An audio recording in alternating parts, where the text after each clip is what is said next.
नमस्कार। वैज्ञानिक चेतना से लैस अनुसंधानिका में आप सबका स्वागत है।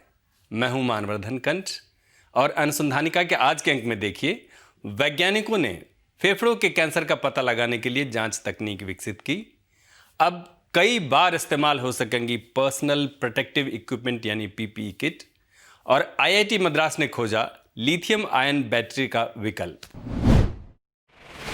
कैंसर से होने वाली मौतों का एक बड़ा कारण है फेफड़ों का कैंसर। सबसे बड़ी समस्या यह है कि इसका पता आरंभिक अवस्था में नहीं चल पाता है, क्योंकि कोई स्पष्ट लक्षण नहीं दिखाई देते हैं। जब तक इसका पता चलता है तब तक देर हो चुकी होती है। लेकिन भारतीय वैज्ञानिकों ने इस बीमारी का पता लगाने की एक ऐसी तकनीक विकसित की है जिससे उम्मीद की एक नई किरण दिखाई दे रही है। आइए देखते हैं रिपोर्ट। विज्ञान एवं प्रौद्योगिकी विभाग के तहत कार्यरत Jawaharlal Nehru centre for advanced scientific research Hyderabad के वैज्ञानिकों ने फेफड़ों के कैंसर का पता लगाने के लिए एक ऐसी जांच तकनीक विकसित की जो प्रारंभिक चरण में ही बीमारी का पता लगा सकती है। इससे रोगी का उपचार जल्द शुरू किया जा सकता है और बीमारी को बढ़ने से रोका जा सकता है। प्रोफेसर टी गोविंदराजू के नेतृत्व में वैज्ञानिकों की टीम ने एक नया अणु TGP-18 की खोज की है। इसके जरिए फेफड़ों के कैंसर की जांच संभव है। यदि किसी व्यक्ति में कैंसर की पहचान की जानी है तो उसे दवा की भांति TGP-18 को उसके शरीर में प्रवेश कराया जाता है। इसके बाद इमेजिंग तकनीकों से फेफड़े के कैंसर के लिए जिम्मेदार जीन BCL2 की जांच की जाती है। TGP-18 की मदद से ये पता लग जाता है कि BCL2 जीन को किस प्रकार की क्षति तो नहीं हो रही। यदि इसे क्षति होगी तो BCL2 प्रोटीन की मौजूदगी कम पाई जाएगी और ऐसे में कैंसर कोशिकाएं बढ़ सकती हैं, जबकि BCL2 प्रोटीन की पर्याप्त मात्रा में मौजूदगी कैंसर कोशिकाओं को खत्म कर देती है। इस प्रकार नई तकनीक से फेफड़ों के कैंसर की शुरुआत में ही पहचान करना संभव हो सकता है।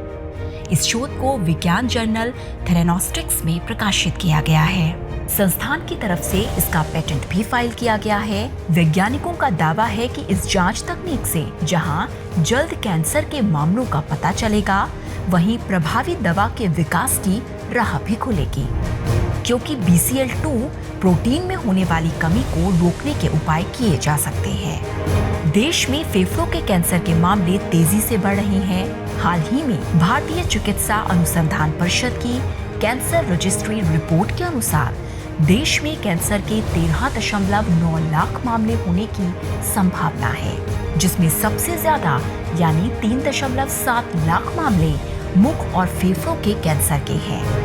कुल कैंसर के मामलों में इन दो कैंसरों की हिस्सेदारी 27.1% है। संक्रामक बीमारियों के उपचार करने वाले स्वास्थ्य कर्मियों के लिए पर्सनल प्रोटेक्टिव इक्विपमेंट यानी पीपीई किट बेहद जरूरी है। लेकिन यदि किसी वजह से पीपीई किट उतारना पड़ता है तो दोबारा नई किट पहननी होती है। ऐसा इसलिए क्योंकि पीपीई किट में वायरस या बैक्टीरिया के चिपके होने का खतरा होता है। मगर अब एक ऐसी तकनीक विकसित की गई है जिससे पीपीई किट को वायरस, बैक्टीरिया आदि से मुक्त किया जा सकता है और इसका दोबारा इस्तेमाल भी संभव है। आइए देखते हैं ये रिपोर्ट। भारतीय प्रौद्योगिकी संस्थान यानी IIT तिरुपति तथा भारतीय विज्ञान शिक्षा और अनुसंधान संस्थान यानी IISER तिरुपति ने संयुक्त रूप से पीपीई किट को संक्रमण मुक्त बनाने की तकनीक विकसित की है। IIT तिरुपति के भौतिकी के सहायक प्रोफेसर रितेश कुमार गंगवार के नेतृत्व में शोधकर्ताओं की एक टीम ने इसके लिए एक पोर्टेबल डिवाइस विकसित की है। ये एक जीवाणु शोधन प्रणाली है जिसमें अल्ट्रावायलेट किरणें, कोल्ड प्लाज्मा गैस तथा H2O2 यानी हाइड्रोजन पेरोक्साइड स्प्रे शामिल है। ये तीनों तकनीकें मिलकर पीपीई किट को पूर्ण रूप से संक्रमण मुक्त कर देती हैं। इस प्रणाली से पीपीई किट या किसी भी वस्तु को 5 मिनट के भीतर संक्रमण मुक्त किया जा सकता है। ये प्रणाली कोरोना समेत सभी संक्रमणों को खत्म करने में सक्षम है। इस रिसर्च के थ्रू हम जो पीपीई किट है, जैसे कि मास्क या आप और भी जो पीपीई सामान जैसे फेस शील्ड जो यूज करते हैं, तो क्या होता है कि जब आप इसको यूज करते हैं तो वायरस और बैक्टीरिया के द्वारा ये संक्रमित हो जाता है, तो उसको हम दोबारा यूज कर सकते हैं अगर हम उसको प्रॉपरली स्टरलाइज करते हैं, तो same item can be used again and again. उसमें हमने इस यूपीसी को इम्प्रूव किया है, तो we have introduce some hybrid technology. तो इसमें हमने यूबीसी के साथ एडवांस ऑक्सीडेशन भी इंक्लूड किया है। तो यूबीसी विद एडवांस ऑक्सीडेशन, जिसमें हम OH रेडिकल यूज करते हैं, ये दोनों मिलके क्या करते हैं, इस पूरे प्रोसेस की इफिशिएंसी को कई गुना बढ़ा देते हैं। तो आपको सेम स्टरलाइजेशन बहुत कम टाइम में हो जाता है। So we have come up with a new concept. It works based on the UV cavity, parrot cavity concepts, right? So unlike traditional UV system, the proposed unit will follow this Fabry parrot cavity concept. So that will enhance the intensity of light in the treatment area. Through that process, you can significantly reduce the energy requirement, right? So with the same UV lamp, you can enhance the intensity of UV light and enhance the disinfection efficiency. Virus या bacteria से मुक्त कराने की इस UV आधारित तकनीक से कई फायदे हैं। एक तो पीपीई किट का एक से अधिक बार इस्तेमाल हो सकेगा। कई बार पीपीई किट की उपलब्धता सीमित होती है, ऐसे में ये तकनीक उपयोगी होगी। दूसरा, इससे उपचार की लागत भी घटेगी। तीसरा, पीपीई किट को एक बार इस्तेमाल करके फेंकने से उसका कचरा भी बढ़ता जा रहा है, जिसके निपटान की भी समस्या गंभीर रूप धारण कर रही है। यानी एक साथ कई समस्याओं का समाधान इस तकनीक से निकल आएगा। जलवायु परिवर्तन के खतरों से निपटने के लिए गैर परंपरागत ऊर्जा स्रोतों से बिजली पैदा करने पर आजकल जोर दिया जा रहा है। लेकिन इसमें एक दिक्कत ये आती है कि सौर ऊर्जा, पवन ऊर्जा आदि से पैदा होने वाली बिजली का भंडारण कैसे किया जाए। यदि कोई उद्योग अपनी ज़रूरत के लिए सौर ऊर्जा का एक प्लांट स्थापित करता है तो वह अतिरिक्त बिजली को कैसे एकत्र करे। मौजूदा समय में जो लिथियम आयन और लेड एसिड बैटरियां उपलब्ध हैं वे बेहद महंगी हैं। ऐसे में विकल्प क्या है, आइए देखते हैं रिपोर्ट। IIT मद्रास के वैज्ञानिकों ने लिथियम आयन एवं लेड एसिड बैटरियों के विकल्प के रूप में वनेडियम रिडॉक्स फ्लो बैटरी तैयार करने में सफलता हासिल की है। ये मौजूदा बैटरियों की तुलना में सस्ती है और टिकाऊ भी। इन्हें लंबे समय तक इस्तेमाल किया जा सकता है। IIT मद्रास के केमिकल इंजीनियरिंग विभाग के प्रोफेसर श्रीनिवास जयंती और PhD स्कॉलर रविंद्र गुंडलापल्ली की टीम ने मौजूदा बैटरियों का ये नया विकल्प तलाश किया है। उन्होंने 10 किलोवाट की एक battery vanadium redox flow battery भी तैयार की है, जो लघु औद्योगिक इकाइयों के इस्तेमाल के लिए उपयुक्त है। वनेडियम एक रासायनिक तत्व है जो चांदी जैसे रंग का होता है और शोधकर्ताओं की टीम ने देश में पहली बार किलोवाट स्केल पर वनेडियम रिडॉक्स बैटरी की डिजाइन एवं निर्माण करने में सफलता हासिल की है।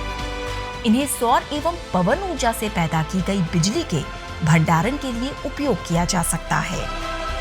शोधकर्ता रविंद्र गुंडलापल्ली ने कहा कि मौजूदा लिथियम आयन एवं लेड एसिड बैटरियों की लाइफ मुश्किल से 3 से 5 साल होती है, जिसके चलते इन बैटरियों का इस्तेमाल बेहद महंगा साबित होता है, जबकि वनेडियम बैटरी 15 से 20 साल तक इस्तेमाल की जा सकती है। इसका एक और फायदा भी है कि लिथियम आयन एवं लेड एसिड बैटरियों में आग का खतरा होता है, जबकि वनेडियम बैटरी में ये खतरा नहीं होता। पेरिस समझौते के प्रावधानों के तहत भारत ने 2030 तक अक्षय ऊर्जा के इस्तेमाल को 40% तक पहुंचाने का लक्ष्य रखा है। इस दिशा में प्रयास भी तेज हुए हैं। इसी कड़ी में अक्षय ऊर्जा के भंडारण को लेकर भी सरकार ने कई शोध प्रोजेक्ट शुरू किए थे। ये शोध शिक्षा मंत्रालय एवं विज्ञान एवं प्रौद्योगिकी मंत्रालय की तरफ से कराया गया था, जो सफल रहा। शोधकर्ताओं ने ये भी कहा कि भविष्य में वनेडियम बैटरी को छोटे आकार में भी बनाना संभव होगा, जिससे अन्य उपकरणों में भी लिथियम आयन बैटरी का विकल्प तैयार किया जा सकेगा। देश में इलेक्ट्रॉनिक वाहनों के लिए भी ऊर्जा के भंडारण की चुनौती है और इसीलिए इलेक्ट्रिक कारों के लिए भी वनेडियम बैटरी एक विकल्प हो सकती है। बैटरी में इलेक्ट्रिक ऊर्जा को केमिकल ऊर्जा में बदलकर स्टोर किया जाता है तथा जब उसे इस्तेमाल करना होता है तो बैटरी वापस उसे इलेक्ट्रिक ऊर्जा में बदल देती है। अनुसंधानिका के आज के कार्यक्रम में बस इतना ही। आप सबसे अनुमति लेने से पहले एक विनम्र अनुरोध। विज्ञान, प्रौद्योगिकी, आविष्कार और नवाचार जगत के विश्वसनीय कार्यक्रमों को देखने के लिए अपने मोबाइल पर इंडिया साइंस ऐप अवश्य डाउनलोड करें। एक बात और, देश का अपना विज्ञान चैनल इंडिया साइंस अब फेसबुक, ट्विटर, यूट्यूब, लिंक्डइन और इंस्टाग्राम पर भी उपलब्ध है। हमारे कार्यक्रमों के बारे में आप अपने फीडबैक एवं सुझाव हमें ईमेल कर सकते हैं। हमारा ईमेल पता है feedback@indiascience.in। अगले सप्ताह हम फिर हाजिर होंगे अनुसंधानिका के रोचक अंक के साथ। तब तक आप अपना ख्याल रखिए और हमें दीजिए इजाजत। नमस्कार।